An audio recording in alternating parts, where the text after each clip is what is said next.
Por que nós devemos orar? Filipenses capítulo 4, versículo 6, o apóstolo Paulo diz assim: não fiquem inquietos, ansiosos por coisa alguma. Antes, as vossas petições sejam em tudo conhecidas diante de Deus, pela oração e súplica, com ação de graças.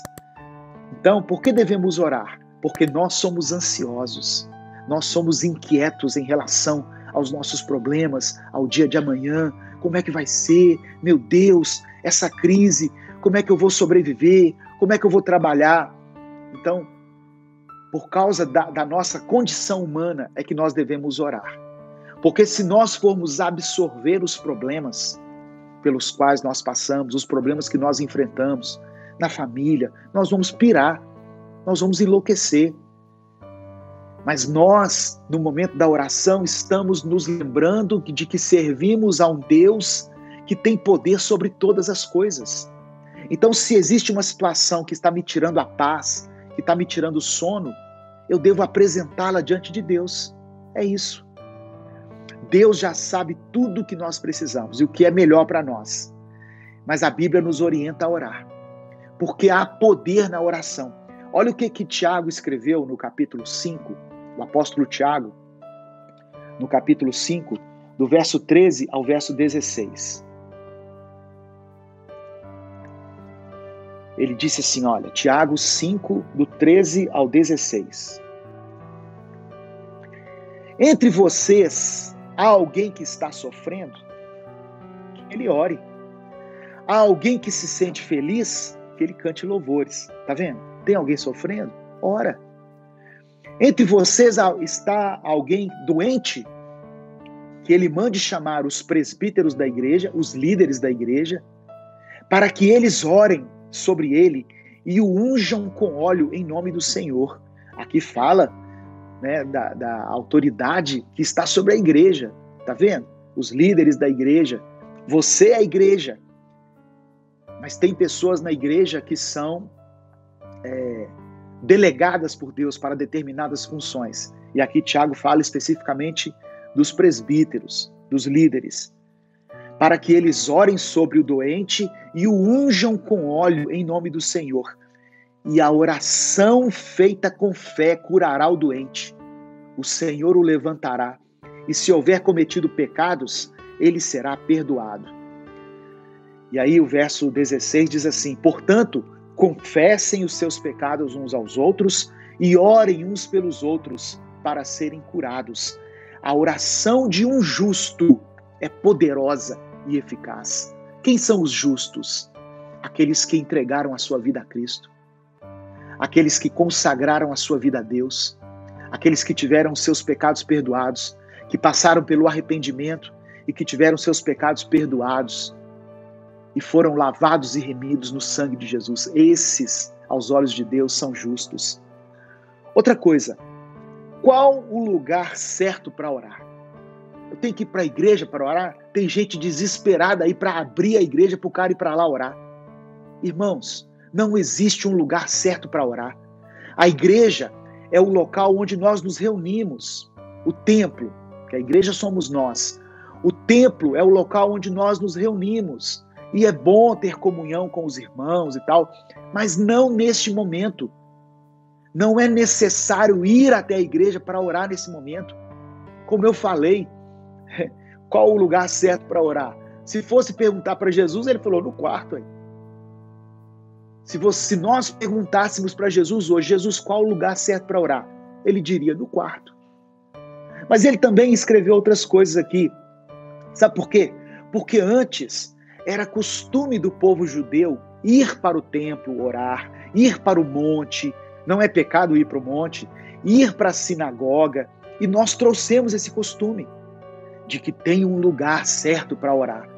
Mas Jesus falou assim, olha, Mateus capítulo 18. Mateus 18, verso 19 e 20. Ele fala assim, olha, também lhes digo que se 2 de vocês concordarem na terra em qualquer assunto sobre o qual pedirem, isso lhes será feito por meu Pai que está nos céus. Pois onde se reunirem 2 ou 3 em meu nome, ali eu estou no meio deles. Ele fala onde, não fala em que lugar não. Onde se reunirem, na praça, na rua, na sala, no quarto, lá na empresa, reuniu 2 ou 3 em nome de Jesus, Jesus se faz presente. Aqui nós estamos reunidos, não fisicamente, mas no mesmo espírito, com a mesma intenção de louvar a Deus, de aprender da palavra. É ou não é verdade?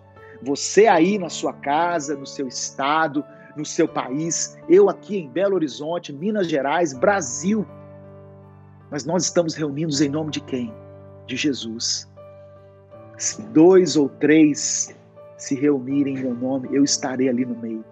Jesus está intermediando essa conversa entre nós aqui. Aleluia. Ele está aqui do meu lado.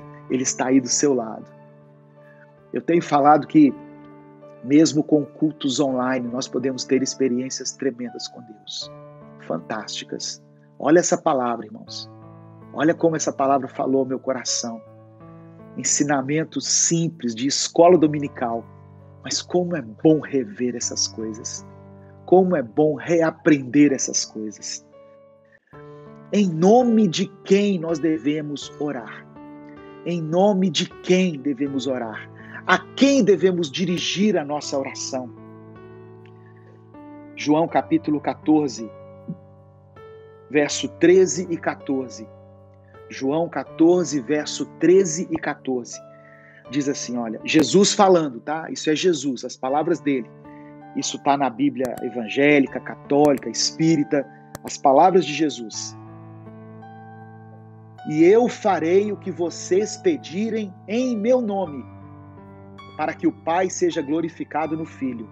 O que vocês pedirem em meu nome, eu farei. Por que os crentes oram em nome de Jesus? Por causa disso aqui. Porque Jesus ensinou que o que nós pedirmos ao Pai em nome dele, será atendido. Ele fará por nós.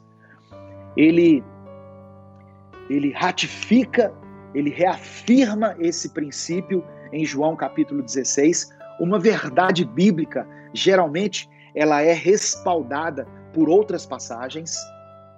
Em João capítulo 16 diz assim, verso 24, Jesus falando também, até agora vocês não pediram nada em meu nome, peçam e receberão, para que a alegria de vocês seja completa.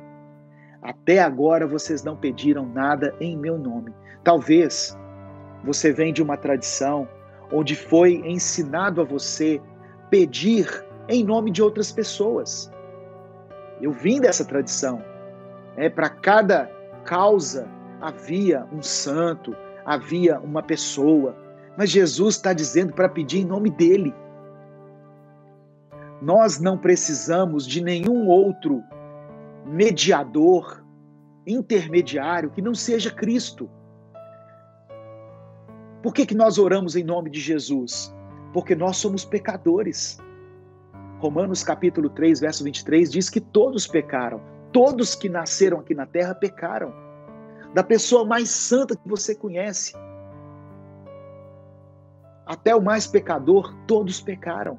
Então não há ninguém, não há nenhum nome pelo qual nós possamos chegar até Deus, apresentar as nossas petições a Deus, muito menos o nosso. Eu não posso orar a Deus dizendo assim, Deus, o senhor me conhece, né? Eu sou o cara do minuto com Deus, eu sou o pastor Edivaldo.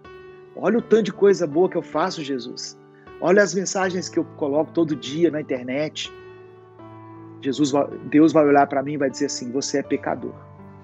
Sabe por quê, irmãos? Porque Deus vê os meus pensamentos em todo o tempo, as minhas palavras, as minhas atitudes. Então eu não posso orar baseado no meu mérito. Por isso eu oro em nome de Jesus. Jesus, ele foi morto no meu lugar. Ele venceu o pecado. Ele venceu a morte. Ele venceu o inferno. Ele venceu o mundo. Então, respaldado por ele, pela vida dele, pela obra dele, é que eu oro a Deus, em nome de Jesus. 1 Timóteo capítulo 2, versículo 5. 1 Timóteo capítulo 2, verso 5, diz assim, olha, porque há um só Deus e um só mediador entre Deus e os homens, Jesus Cristo, homem. Há um só Deus a quem devemos orar e um só mediador entre Deus e os homens, ou seja, uma só pessoa que intermedia a nossa conversa com Deus, a nossa oração a Deus, Jesus Cristo. Só a Ele você deve orar e se dirigir. Amém?